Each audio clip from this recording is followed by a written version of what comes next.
So we have on board Stephanie Shepard from the Last Prisoner Project. She was once incarcerated, and she's been fighting for those who are behind bars and champion for them since. Yeah, let's bring her on, and we'll get her opinion on the other stuff we got to talk about. Hi, Steph. Hi guys, how are you? Good. Great. We're doing well. Hopefully you are as well. I'm okay. I'm better than some. Yes. Better than most, I'll say. Right on. Tell us about yourself and Last Prisoner Project and how long you've been with them. For myself, I am not only a member of Last Prisoner Project, and I'm also a constituent. So I did serve a 10-year prison sentence, a federal sentence for cannabis. Back in 2010, it started. I got out in 2019. And when I got out, I was blown away by what was going on in the industry and society, being where cannabis was with people, the normalization that was starting to happen. So that really blew me away considering where I had just been Oh, yeah. Well, for the last 9 years of my life. And can that's we, what struck me to join Last Prisoner Project. can we talk about that, though? I hate to. There's a code, right? You don't talk about. If you don't want to talk about, we can press on to other stuff. But No, we can talk about anything. like when you got arrested, when you got in trouble, like what led it to? Were you selling? I don't know your backstory yet. They'd say. I, I'm off probation. I did the time, so might have Cool. when I first got out, I was very hesitant to admit what Okay. I had been convicted of. But I've never said I was unjustly convicted. I was just blown away that the sentence just did not fit the crime. Mm. So yeah, I was selling real estate in New York, and well, Oh my according God. to the government, also cannabis. New York. Yeah, New York. Yeah, and Mm. now I go back now and I'm blown away by what's Yeah. going on there. But yeah, New York, 500 Pearl Streets where I went to trial. I did go to trial even though they have a 98% win rate, Oof. but they were only offering me an 8-year deal. So I was willing to definitely take the chance of 8 people Yeah. agreeing with me, or 12 people agreeing that what I had done, even when I was accused of having done, did not merit me going to prison. And it Yeah. didn't work out that way. And Yeah. I They ended up try to going, really control those jurors to box them in to be like, hey, she checked the box. Like the Yeah. evidence showed that. And it's like, why is this still a law? Like you're not allowed to ask that question. it's No? you're definitely punished for exercising your right to a trial. Damn. And when you talk about controlling the jury, obviously this was a Manhattan case. The jury definitely did not reflect a jury of my peers. We Damn. had one Black woman on the jury and one Black man who was an alternate. And unfortunately, that alternate was the only person I thought might have stood up for me and might have fought for me and might have And asked questions. where were you Right. And arrested he never for? made it. And what did your peers look like with where you were doing this purported, what was it, conspiracy charge that they gave you? Or what charges did they give? Conspiracy to distribute 1,000 or more kilos of marijuana. And my peers my peers that ended up on my jury looked very different. I lived in Brooklyn. The case was a Manhattan case, or out of Manhattan, so Southern District. My attorney tried very hard to get it moved to Brooklyn because Brooklyn Yeah. would have reflected my peers. Damn.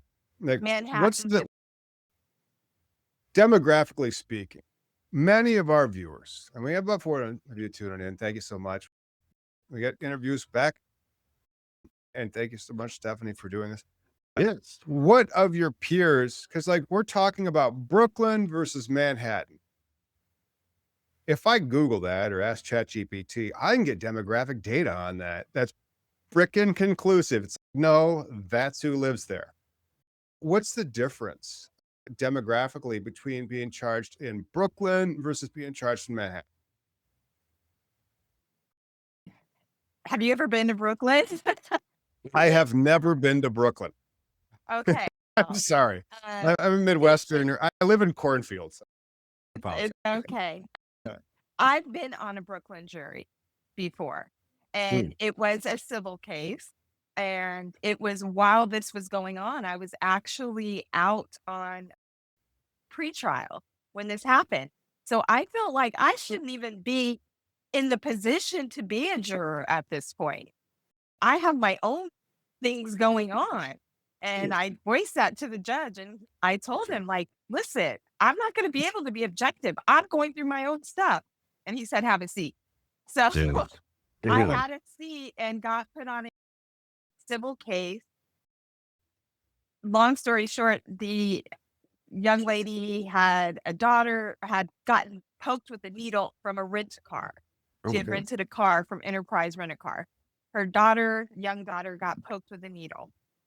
The daughter's name was very ethnic. I'll just say that. So already this jury it was probably 4 African Americans, 4 Hispanics, and a couple of Asians and a couple of white people.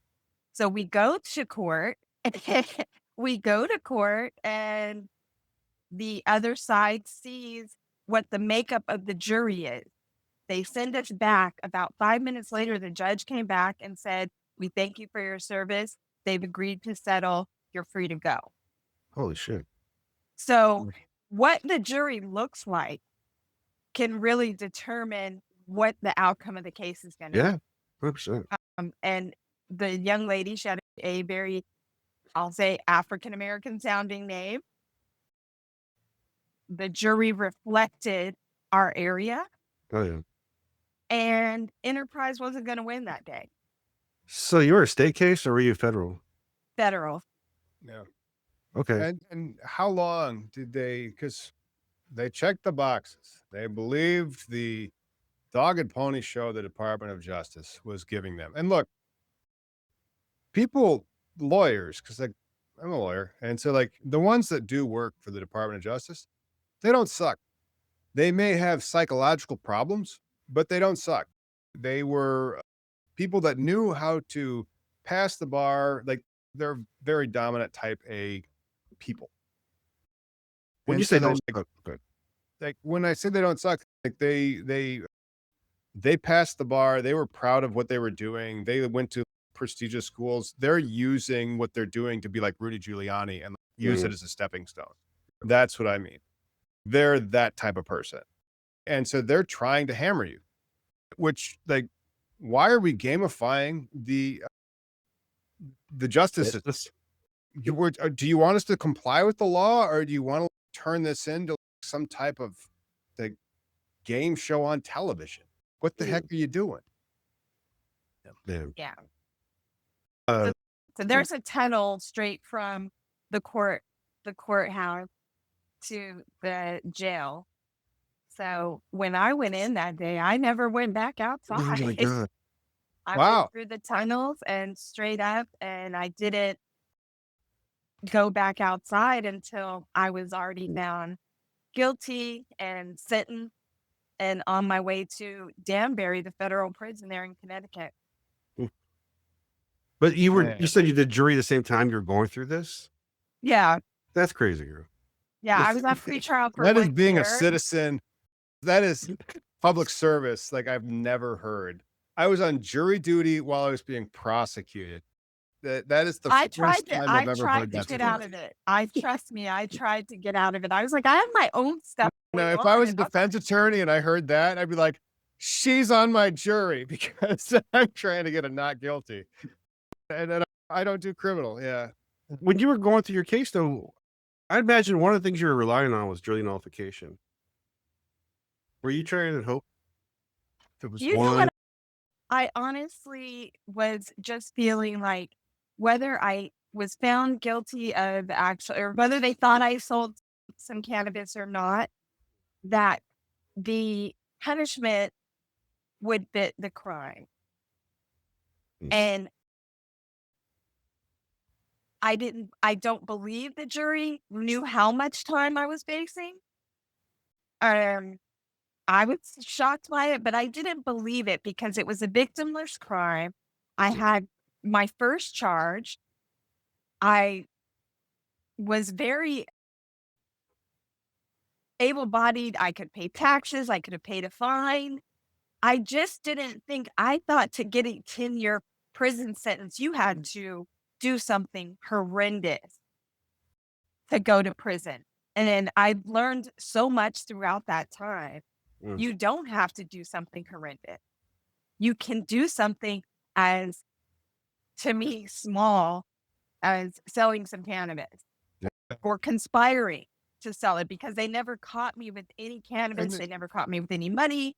So it was really Damn. just yeah, and with Conspiracy that shit. prosecutorial yeah. discretion, like they can pick and choose who they lean on to protect their win rate. And so if you're going to try to lean on Trump's kids or Clinton's kids or Obama's kids, yeah, good luck with that. Oh, yeah. But if you're going to try to lean on somebody to maintain, I convict 75% of my people, you're going to be starting to like that prosecutorial discretion has what I like to call a when you have, oh, I have life insurance, I'll be a little bit more risky now. It's a moral hazard. You've allowed a moral hazard to come into what you're supposed to be doing of justice so that you can say that you convicted so many people of crimes and these Yeah. crimes are checking boxes. And so, and then you, Mhm. how long did you serve, Stephanie? And what happened when you came out? I served 9 of the 10. I had 5 years probation as well. So the funny part about that is we have a early termination program at Last Prisoner Project because people are eligible at 18 months to get off of probation. And the same person that we had to go back and say, hey, we want to get off early to was the same person who gave me that sentence. Oh, She's wow. still there. The same prosecutor was still there and raring to go for me. Oh. So Job security. said we're gonna fight it. Mhm. So Yeah, I that's came, She turned around. The prosecutor like changed her tune over the course of the time. no, she No. said absolutely not. We're gonna fight it. We Oh, don't want wow. her off. We don't want her off early. And the attorney who I was working with on the case, he said, I think you're gonna be you're exaggerating. I believe it was a long time ago. She probably has forgotten all about you. And I Oh, said, I love how no, the attorney is trying to sell his client in that respect. Oh, no, we can do it, guy. Come on. Don't worry about it. I like, got no. this. Come on, I'm guy. like, this lady was a firecracker. Like I'm telling you, she hated me. And he was like, I Yeah, think you're. the U.S. attorneys Yeah. aren't bad at what they do. They So when he contacted No, her they about it, and she gave him whatever she gave him, he calls me back and says, I thought you were exaggerating. No, she really hates you. Yeah, yeah. So, well, So why can you curious. remember me all these years later? I'll never know. I'm sure she's had a lot of cases, but I was one of those people. A, I didn't believe I was going to get found guilty. Mm. And B, I wasn't willing to cooperate. Sure. And that upsets them. That gets them Yeah. fired up. So it's Like, that, yeah. like society It's hasn't caught up. Their opinion is like parallel bars. No, That's horrendous that someone could be so vindictive. I saw the same thing with Lance Glover here in Washington State, where I got a rumor of somebody in Maine having the same MO. It seems like this is par for the course for these district attorneys. And again, I am not trying to have any ire from a district attorney at all. oh no, So, like, I'd say, I should not darken your door. Nothing that I would have allowed my client to do could be classified as a crime without getting you very confused. And so you would not be here. But dude, that really sucks. And that's still the law. And we're still waiting for Trump to try to push this thing through. And the only reason I think he's gonna is, and there's going to be a video about this next week, because he doesn't want people talking about Jeffrey Epstein. And he wants to say that he did what Biden couldn't do before the midterms to win more bullshit seats that are just going to hurt everybody. And so I don't know if they're going to push it through, but the votes. Stephanie, like, you're involved with the Last Yeah. Prisoner Project and you do a lot of advocacy. Are you guys connected? Have you been hearing anything about what Schedule 3 might be? It feels a little bit like one step forward, two steps back, to be totally honest. We're a nonpartisan organization. We are willing to work with the right and the left to make our mission happen, which is obviously release of cannabis prisoners, re-entry, and having their records cleared. Those are like our main principles, and policy changes in there. And there's conversation, but this should have been such an easy win, such low hanging fruit. And I felt that for the Biden administration, and I feel that for this administration. If you really want to make real true change, there's 3,000 people roughly on the federal level, and the majority of people are on the state level. But once the federal level makes a move, each state will follow. yeah, No, And it's a problem that it's seeming so much more difficult than it should be. I did not be Oh, doing this 5 years yes. later. Oh, like I Miggy and I can speak to that because we're 15 plus years deep. Miggy's 25 years deep. And so, like, we all underestimate how much politics is in this simple plan. Like, the politics of it all, I think, is what's really keeping it. And so, like, why might Trump say, I'm going to do it? Politics. He's trying to steal votes. Why did Biden, like, weeks before the vote in the midterm election, say, I'm rescheduling this? Yeah. And that was 3 years ago and another 3 months. It's very political. And so I hope, though, you're going to reschedule this. And there's trigger laws all over the United States because, like, the supremacy clause. And so most of the states are going to get in line with this. Mhm. Are we going to see new licenses? Are we going to see this type of expungement? Are we going to see this type of reform? Because now those aren't crimes. yeah. And so how is that going to be handled? Legislation is what we're going to need. Same with, like, definition of change of hemp. Legislation is what we're going to need. I think rescheduling will help, but sorry. It's very frustrating because even the people that Biden lets some out right before he left, he did some pardons of people who were not in jail. Yeah, He did some, and I would never take away what it means to have your crime forgiven. I would never take that away from anybody. It's something that hangs over your head that you don't want, any crime. Mhm. But when we talk about reform, it only has to start with people not being in prison for Yeah. cannabis. When we talk about the legal industry and rescheduling to 3 really is more of a financial situation than anything else. It doesn't really help those people who are incarcerated. It may make a better platform for why they shouldn't be incarcerated, because Mhm. now it went from 1 to 3, but there's nothing in there that says if we reschedule to 3, people automatically Yeah. won't be in prison. And They that's can't. frustrating to me. They can't. And so Right. we're now operating outside the bounds of Congress. We're now operating when we're trying to reschedule executively. You're telling that fourth branch of the unelected, not schedule, or I'm sorry, I use schedule and when I should use article for the Constitution. Anyway. And so Article 1 would be Congress, Article 2 would be the president, Article 3 is the judiciary, and they say Article 4 is the administrative state. And so right now, with what they're doing with the rescheduling is completely in the administrative state.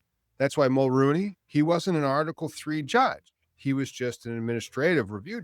And I shouldn't say just, they're very competent, but he was an administrative review judge. And so now he's retiring. Okay. And so then it goes back to the DEA head. Who does he report to?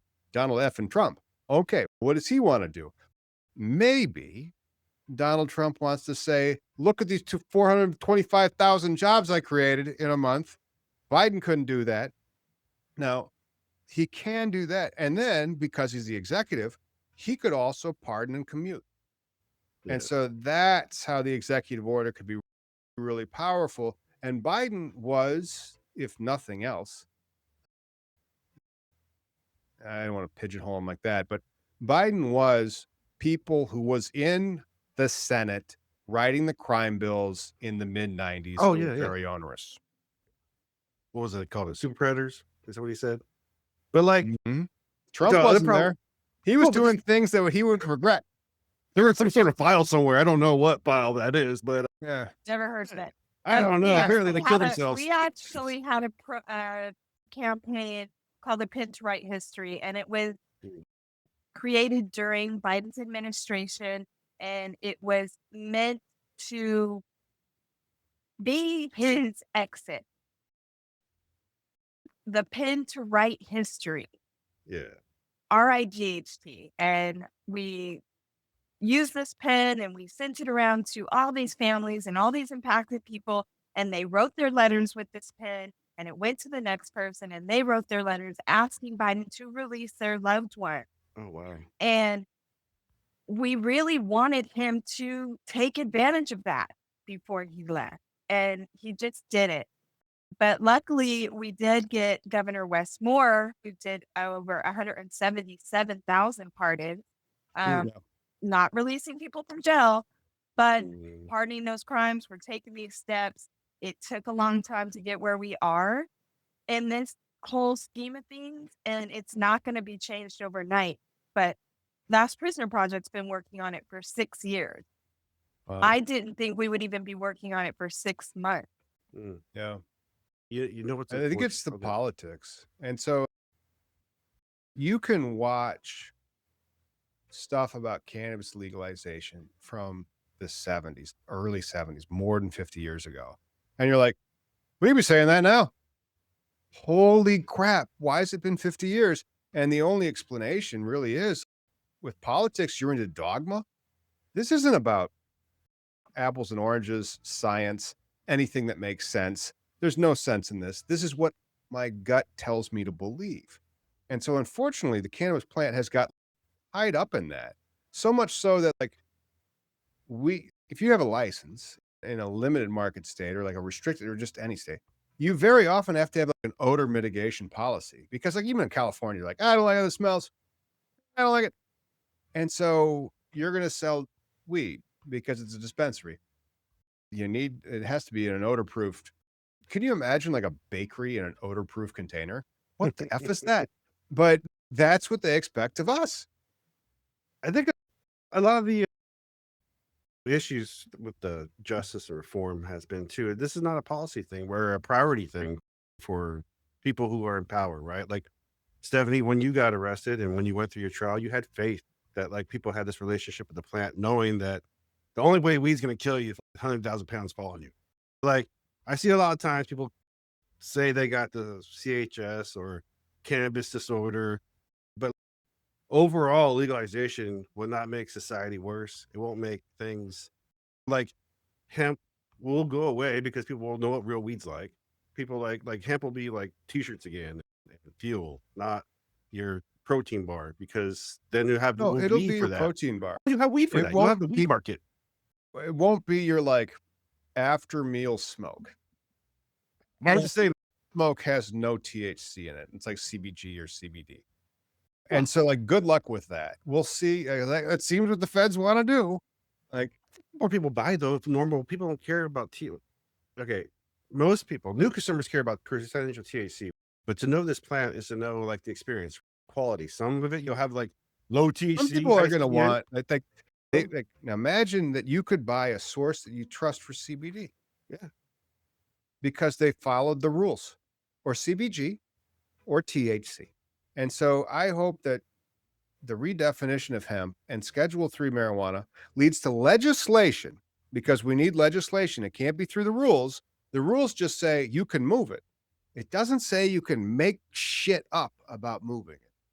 And so But that's the problem that the FDA has. That's the problem with the hemp industry. Like they moved it out of the schedule. They didn't create the shit that they needed to create. And the FDA says we need legislation to do this because currently that legislation says that these are all adulterated foods. I think though, Tom, the biggest thing is when we talk about rescheduling, why I'm such a champion for it. Cause I know when like Tom was talking earlier about we're outside of the legislation side of things, right? This is another branch of government creating the rules about what's allowed to exist. We're talking about the plant existing, period. Yeah. Uh, but like it'll take the teeth out of law enforcement. Like smell won't be a crime so much because is it hip? Is it weed? Does a cop care at this point? Where I live in Seattle, here in Washington, no one gives a fuck. It is Tom's been a hemp fest, stepping long before LPP. Like Tom was saying, there's always been people like champion for this plant. A long time ago, I was helping with a 420 POW. Then there was the Human Solution. You guys do the letter campaigning, trying to champion for prisoners and for people. Can you tell me more about what you guys are doing in your campaigns? Yes.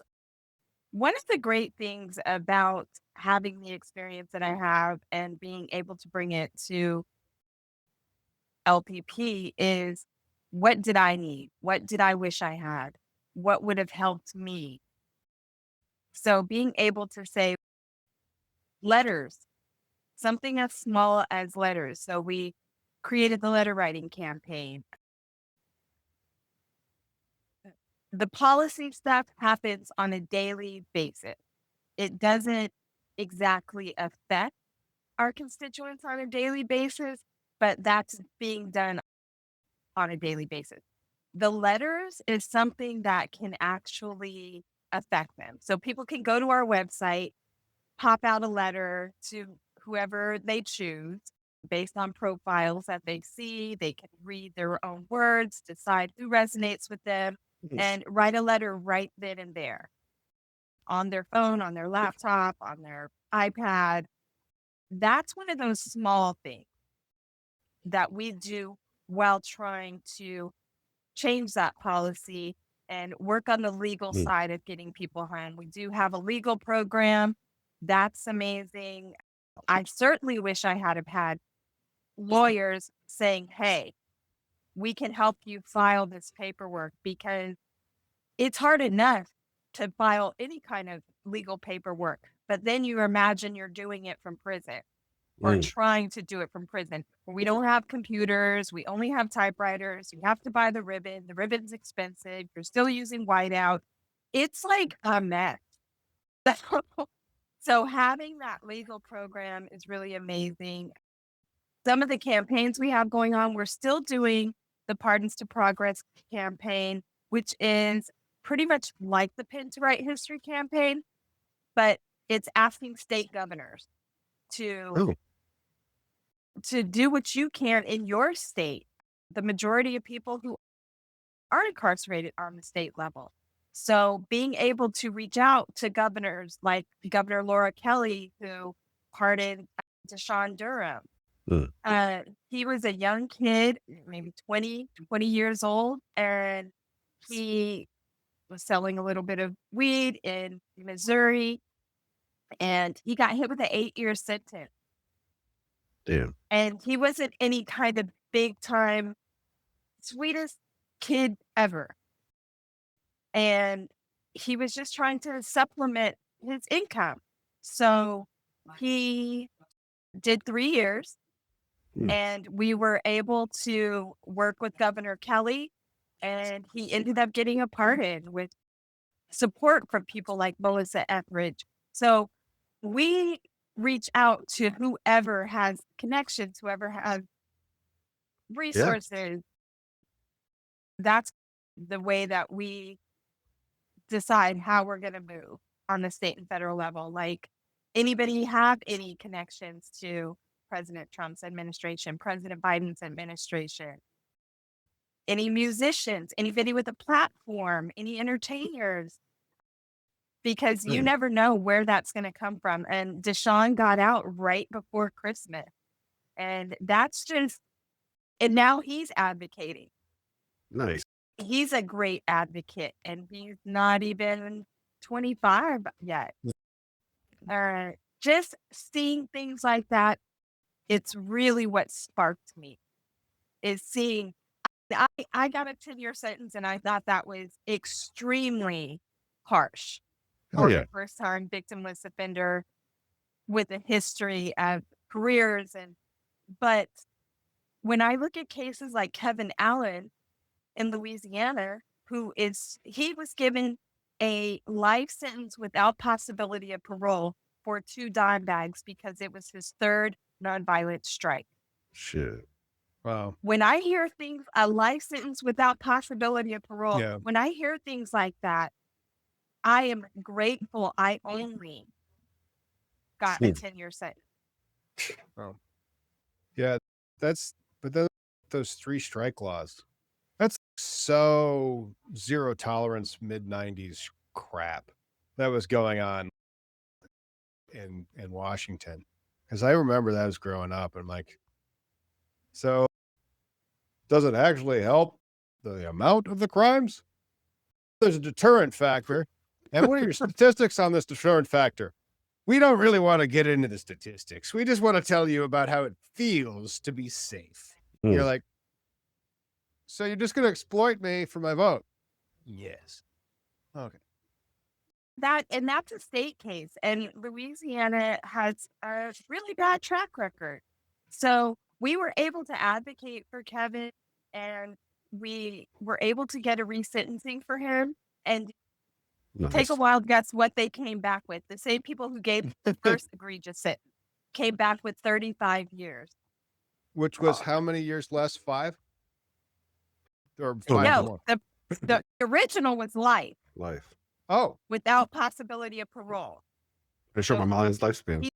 he's already been in 10 years. so they want Damn. 35 more or like 25? No, they brought it down to 35 now. So now he's That's serving a 35-year sentence. even though that's And not this was fair. just like weed. Yeah. This was just like And packs it of was weed. it wasn't like he had a $2 grand, right? ton of weed. It wasn't like Yeah. one of his crimes was murder and the other was like It was dog just abuse. 3 and you're out. It was Mm. 3 nonviolent drug charges. Yeah. And the last one ended up being for 2 dime bags. But that's the importance of Oh. advocacy right there. Because like during the last administration and Trump's first one, the prisoners that got released on those clemencies and all those other shits, I recognize a lot of those names from advocacy from groups like you, Freedom Grow, and Human Solution that I used to help. These lists with people's names, right? That's part of the reason why it's so hard to just release pot prisoners, Yeah. because the trials and cases are wrapped up. Think about the guy who has the ability to do it and where his name falls on a list. And if anybody I mean, wants to pardon motherfuckers right now, no, but Yeah. Hamdi Damdi, you can't just because say, he's going to need one. He's going to be asking for a mulligan. You know it. no like- way. Ghislaine's going to come out. It's all going to be all the Democrats fucking pedo. No, she's going to get a pardon. He's going to get pardoned. they're going to push it to Schedule 3, and he should pardon everybody that's in jail right now. No, with the scheduling, they're bringing in people that's not their position. Oh, They're actually bringing in people that they're anti-cannabis. Mhm. When we had Elon involved, we were hopeful. Like he sat on the Joe Rogan podcast and played. So Yeah. we were hoping that influence would permeate. But now it seems like the people who are coming in have a different position. And not to mention, it's hard to even make people care about cannabis prisoners to begin with everything that is going on in the world. Every day it's something different. So imagine now I want to talk about amongst war over here and the files over here, but maybe this is a distraction we need from the files. I don't know. Let's talk about cannabis prisoners. yeah, let's talk. Let's get a win. Don't you want to see a W, Donald? Oh, Yeah. Let's get a You'll be win known- somewhere. known for something But I good. mean, that would be something like I said, we are nonpartisan, but I am only human. So I Right. have my own feelings. But having to speak to someone who's serving a life sentence, someone who's serving 40 years, 60 years, on a daily basis, I talk to constituents and I have to take my feelings out of it to continue to be the advocate that they be. Mm-hmm. So if this is the way we get the win, Oh, let's talk 100%. about it. Let's Yep. talk about it. But how do Hey. you free all the pot prisoners? Like, how do you? Because like the RICO Well, cases, they're Again, tied you up have to- guns and you have all to the other realize bullshit. Who's the person involved? What's his jurisdiction? If he's trying to throw as much cover over his immense my- backside as he can Ooh, by pardoning all these people like that are under his jurisdiction, federal jurisdiction, yeah. for these cannabis charges, how many is that? I don't know if it's 3,000. I don't know if it's 1,500, but it's definitely a number. And if it's Schedule 3 and he's calling on Congress to pass something to regulate it, and these people are commuted or pardoned, it humanizes him and it makes him less blameworthy than he otherwise may be. Listen, he could do it today. It's- Executive orders flow out He of loves those. they come out of his pores. So Yeah. let's do something that the majority of Americans, like 70 to 70, 90%. Like for like medical, it's 90%. don't think people Easy. should be incarcerated. And that is why I speak out. I don't know if people feel comfortable spending $40,000 to $60,000 to incarcerate me Mm. or anyone like me or When they could have someone who generated did what I did. $400 of tax revenue based on buying weed that they know is pure and clean and on a license legally. Like the policy aspect of it, there's things that are just wrong in life. Like when you look at it in government, this is one of those where you look at it and you go, what are you trying to accomplish here? This is just stupid. This is stupid and you won't change it. What is wrong with you? It makes no sense to me, at least.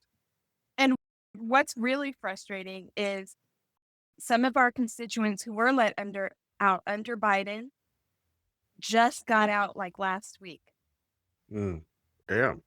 But the J6ers literally got out. God damn. Oh my immediately. gosh. But that's why I Ugh. think rescheduling is so important because we gotta take the teeth. Like I don't think Trumpito's ever gonna actually. We can talk all we want. Yeah, this is like a dream, right? I thought Obama was gonna do it, dude. Like I had hair back then and shit. Me too. Well, Go ahead. Oh, I you're was just gonna feeling it. say about Obama. Yeah. When I was incarcerated, that's when he did the crack disparity releases. Okay. between Yes. powdered and crack Oh cocaine. yes, So yes. I know 1,500 people he did let out. Sure. But imagine I'm sitting there for cannabis, Fuck. and my friend Maria, who was out selling meth, Yeah. But is now being released, being called to the Meth. warden's office, speaking to the White House, and she got like Nobody's a trying to signed letter. reschedule meth, Then I but hate to yet say it, but go ahead. she's like blowing up and she's getting called for all these things. And this is restorative justice. And cannabis is just left in the gosh darn like garage or something. What the heck? Imagine I'm sitting there and I'm Fuck. happy for my friend Maria, but in Mm. my mind I'm going, so have No, for all real I, though. all I did Selling the weed. was conspire to tell. Yeah. Well, and again, You didn't even have to make it into a drug. You just had to dry it out Damn. and wait it. There's a Damn. lot of mental Yeah. games that get played with you in there, and not saying that those people didn't deserve to get out, but as someone who just sold cannabis, sitting there and watching that, it was very difficult, very difficult to see. Isn't that the part of reform though, where we're just trying to stop some people getting arrested? Just trying to get like the business, and that's why I think rescheduling. I know, Tom, you say the rules need to come into play, and they're coming already into play. Yeah, Thi- there's this- rules for liquor. There's When I get that part, there's but rules for gambling. Give us some rules in cannabis. Give us some freaking rules. Don't make this like hemp loophole crap, and then every state's just hamstrung. oh no, Come on. for sure. How But the much rules- money is IRC 280 paying Uncle Well, Sam a year? well, I $20 get it. billion? $10 But when billion you dollars? When you say rules, though, there's always got to be the bad guy. There's a reason why you're intoxicated or DUIs or you were There's wrong. excise. And so like we can gamble. Like holy crap, go try to watch sports now without being offered to gamble. No, Like, but I'm you know, saying like But then with like weed- they made the rules. They had rules, and then boom, all of a sudden everything's a gambling thing. Like I can just go. I'm going to go bet on the end of this podcast. I bet we could find it on some weird gambling site. oh easy. But that kind of crap is just everywhere if you give them the rules. There's no rules for cannabis. There's no rules for hemp. Hemp that's a production. There ain't no rules after the production. So all the Sure. stuff that the peoples are using, like the FDA sends out letters, nobody cares because it's not the DEA kicking in the door and taking your shit. Yeah. And then the DEA could do that if it's over the line. And then the states can like this. How much does the state want us to pay? $500,000 to get a freaking dispensary going? Do you think there'll still be rain Minimum. soon? No, we just got the quote. Oh, God, That's it. yeah. It's okay. We got to build this out. Oh goodness, and that doesn't include the security system. No, And so you're going to do that, and then in Illinois, you're going to just say this smoke shop can sell my inventory, but worse, for nothing. They'll do that. consumers too. I'm in California right now, and there's a whole cannabis track here at the California State Fair. Like yeah. you can go, you can see the exhibits, you can go and buy, and then there's a space where you can go and consume at Right. the California State Fair, which is awesome. This is what should be happening. Yeah. But that can't be happening when people are sitting in jail for 2 dime bags in Right. prison. Damn. Yeah. Like Yeah. that is where my mind always goes. I love going to the conferences and seeing people make deals and seeing the women-owned brands and seeing the growth. But in the back of my mind, I'm like, how is this happening? Yeah. And how can The people people are get in serving touch with life you sentences. Yeah. to I- help fix this issue? Yeah. info at lastprisonerproject.com or .org. I'm Stephanie at lastprisoner.org if you want to reach out to me directly. Yeah, we're on Instagram, Last Prisoner Project. Oh yeah. Yeah, we're out there and still gonna continue to fight, but it's getting old and it's getting tired. It's been it's been long enough. Just to put it simply, For sure. No, this is a easy, low-hanging piece of fruit, and I wish someone would grab it so we can move on with the industry and move on with what matters. Absolutely. go. And I just want to thank you for coming on the Yes. podcast. This has Thank you, been guys. another deep dive with a guest on cannabis legalization news. Thank you very much, Stephanie Shepard, for coming on. And I got you. now Thank you.